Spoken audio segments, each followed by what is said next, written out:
But that's a no-doubter, is it not, gentlemen? Friday night, Bombers, Eskimos, I would think. Now, by the way, the options are the Red Blacks here Saturday at Saskatchewan. Riders favored by 10.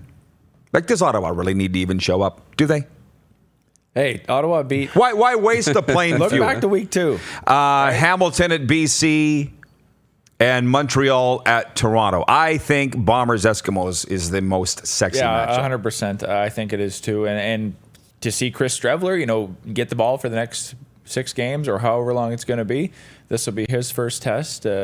We've seen good things from him in his CFL career, including the start of last year, but he hasn't looked that good this year. However, he's just been given a select few packages and whatnot. He's thrown 3 picks already this year in his limited time. So we'll see what he does with a full game. Again, even if he's the most promising backup quarterback in the CFL and the highest prospect and has got the biggest, brightest future, doesn't mean he's ready yet. Well, so was James Franklin. Right? You need time. I still think Franklin as a backup quarterback has that potential and that value, but you need time. Cody Fajardo, 4 years in the league, and now he's finally excelling and becoming a starter. It happens with all the great quarterbacks. And it'll be interesting this week, too. That game's got intrigue because of that quarterback position for Streveler, because we've heard the reports that they've reached out to Kevin Glenn and been rebuffed, and we don't know where they're going to go next. But if Streveler can't come out and have a great effort and prove that he can, keep this team atop the West for 4 to 6 weeks, then they got to start ringing phones here for the Labor Day weekend and for the Banjo Bowl, because that's 2 big games against a division rival, and not just because of the rivalry and how much fun those games are in the fans, but they're big. It's big standings games, big implications in the standings with the Riders right on their heels. So it'll be interesting this week. Well, what's interesting is when our viewers chime in from across the country. Nuji watching from Kelowna. Good morning, Nuji. Thanks for making us part of your day. David Winch says, checking in from Montreal, home of the bizarrely credible 2019 Alouettes. So I and you as well both envision a day where there's so many viewers that we can't identify them all. So I'm enjoying this stage of the program on episode 56 that we can welcome the viewers from all across the country. And that's why I have taken to opening the show, as has Clark, with Good Morning Canada, because that's what the stats show. And it's not probably shocking that in our top 10 of cities for viewership, it's, what is it now? Regina, Saskatoon, Winnipeg, Toronto, Edmonton, Calgary, Hamilton, Ottawa. And then you sprinkle in They come and go. Your Moose Jaws, your Yorktons, your Estevans, they go up and down, but it's always Regina, Saskatoon. By the way, but the majority are Rider fans. And Taylor, you'll be down there at Mosaic Stadium today. The last time you were on, you anointed Cody Fajardo as the next one, and I agreed. And incidentally, they haven't lost since. So, but I'm getting where I go, people are like, no. He hasn't played. He hasn't proven himself. He hasn't played in cold weather. He hasn't won a playoff game. That's all true. Hasn't even beaten a team in the West with a winning record yet. So, from the last time you were here, have you seen any change in Cody Fajardo off the field? What's your take on this team with him at the helm? No, he's the same guy no matter what. He's calm, cool, collected. He doesn't put more pressure on himself. He's very good with the media. He seems like a good leader in the locker room. And I think he proved my point by saying he's the next guy to lead this team for the future when he had the walk-off touchdown. Basically, the walk-off touchdown, he ran to the corner on a bummed ankle after getting hurt. That's the classic superhero quarterback. Gets his ankle twisted, limps off. He's not coming out of the game. He's going back in. The guys feed off that. He ends up scoring a rushing touchdown. Basically a walk-off. I mean, he's not going to do that every week, but guys like Darian Durant, guys who are proven leaders, have shown that before. Yeah, I mean, he's showing all the characteristics. Again, you talk about, getting the results at different times and hasn't done this, hasn't done that, but he can only do what's put in front of him, right? And he's checked off all the boxes. Forgive me if I may. I'm just indulging myself in identifying our viewers this morning. Greg Gillespie says, watching from Okotoks. Tim Walker chimes in. Tim from Kansas.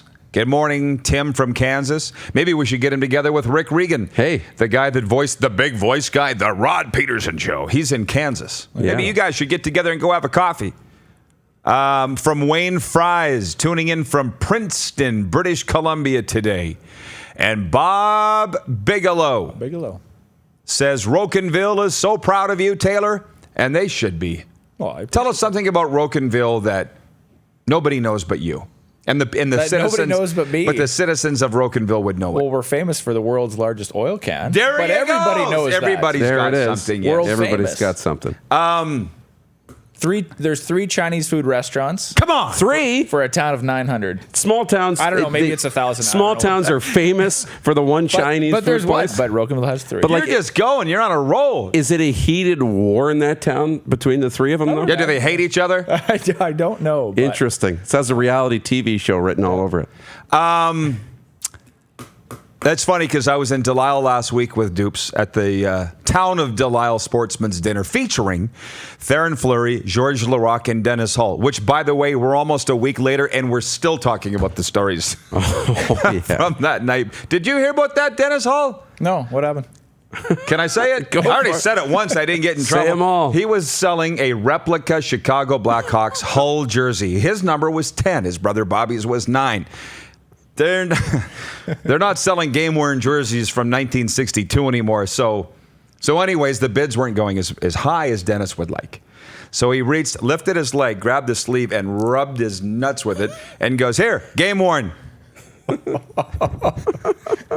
Place went nuts. And it went up, ding, ding, ding, ding, ding, ding, ding, like a slot machine. It's hilarious. So to Delisle, my point being, as I said to Darren as we were cruising into Delisle, beautiful Saskatchewan sky. Oh, yeah.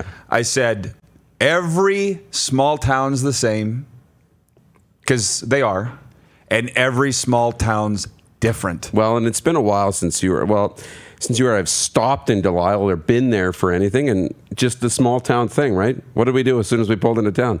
Saw a nice lady walking her newborn baby Where's the or rink? her granddaughter, or whatever it was, and rolled on the window, "Excuse me." Where's the rink? Yeah, and she was so wonderful and so pleasant. Go up 2 blocks, turn at the church. Exactly.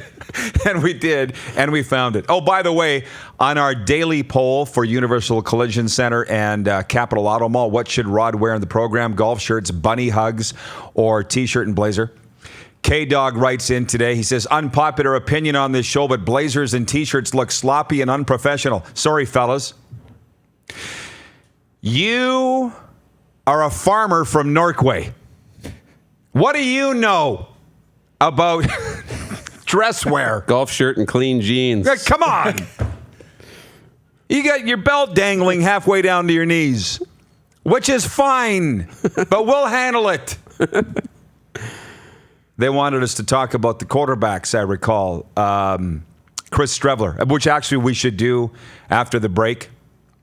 Dion chiming in from Cranbrook, British Columbia.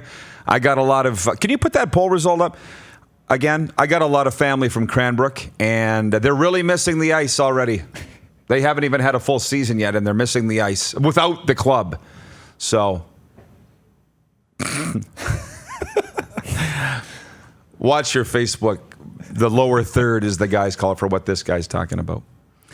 62% of respondents say the host should be wearing a bunny hug here on the Rod Pedersen Show. So we will take that under advisement.